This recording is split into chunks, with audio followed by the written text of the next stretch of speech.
আমার নাকি তোমার স্বাস্থ্য অন্য ধরনের, যার স্বাস্থ্য তাকেই সুস্থ রাখতে হবে, পরবর্তীতে হইল ডাক্তার। এখন সুস্থ রাখা মোটামুটি 60-70% রোগ এখানে নির্মূল করা যাবে যদি আমরা হাত ধোয়ার অভ্যাসটা রাখি।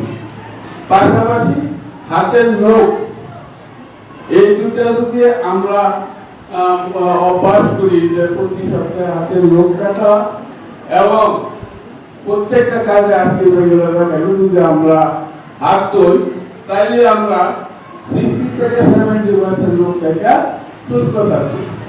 আর এটা তো আমরা দেখে গেলাম, এখানে যেন শেষ না হয়, এটা অভ্যাসে পরিণত করতে হবে। শুধু তুমি আমি না, আমাদের পরিপাশে যারা আছে তাদেরকে সকলকে এই বিষয়ে তোমাদের তুলতে হবে। কারণ এটা গ্রাম, শহর না। গ্রামে এই ধরনের অভ্যাসগুলা নাই বলতে চলে।